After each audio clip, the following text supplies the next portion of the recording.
Hey everybody, it's Glenn, back in this video with WWE Elite Series 17 Flashback Mankind. And first off, I should say this figure is trickier to find than a grown man at a Justin Bieber concert.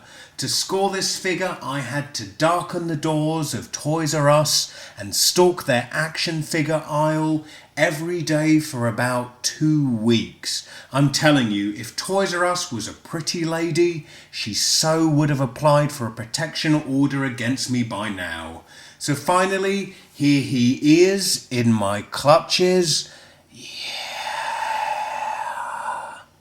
Anyway, the packaging proudly trumpets, first time in the line, and includes mask and of course Mr. Socko. Let's just take a quick look at the card back and I'll read you the bio. Truly one of the most unique and multi-layered characters in the annals of WWE, Mankind remains arguably the all-time greatest hardcore superstar. With his leather mask, untucked shirt and sock puppet sidekick, Mr. Socko, this hulking enigma took part in some of the most memorable moments in WWE history. But there's always been a lot going on behind the mask. Outside of the ring, Mankind is a prolific author with multiple bestsellers to his credit. I have read the first 2 of Foley's memoirs, and if you haven't read them, they are an essential read for any wrestling fan looking for a behind-the-scenes perspective on the wrestling industry, full of self-deprecating humour that will have you laughing out loud. Anyway, here are the rest of the figures in the series. We have Kelly Kelly, the first diva in the Elite series, Sheamus, Kofi Kingston, Zack Ryder, and the inevitable John Cena figure that will likely join the John Cena figures still peg-warming from the previous Elite series. Anyway, let's open Mankind up and take a closer look at him. So here is Mankind out of package. When Mattel first announced a Mankind figure, I was hoping it would be from the earliest part of Mankind's WWF career.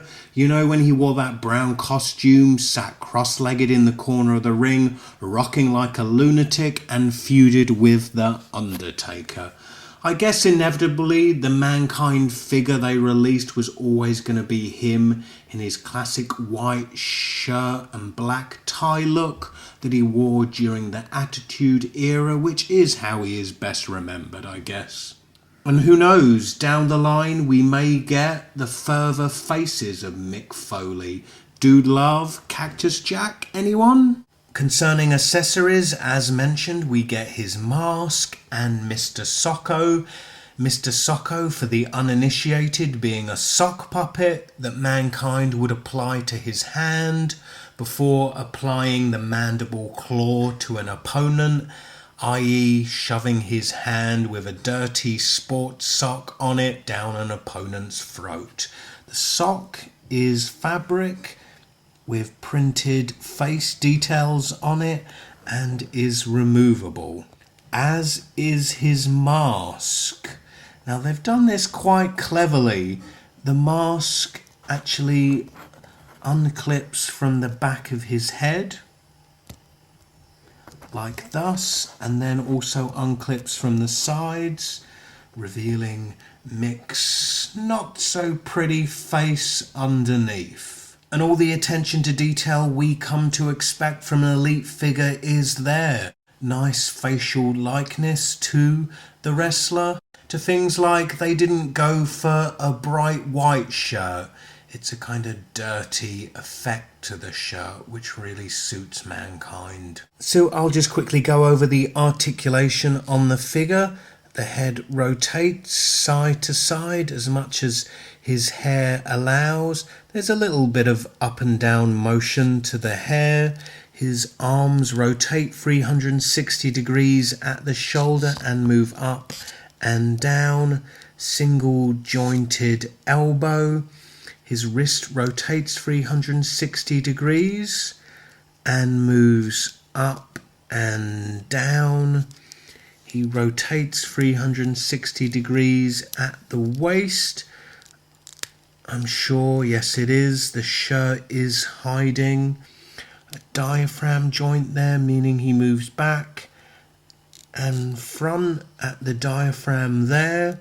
He has a ball jointed hip, means his legs move front, back, out to the sides, rotate 360 degrees at the upper thigh, double jointed knee, and then his ankle rotates 360 degrees, moves back and front, and a tiny bit of pivot to the ankle as well. Now I have to be honest, I was lukewarm towards getting this Mankind figure for a couple of reasons really. First reason is that I think he has overstayed his welcome in the ring.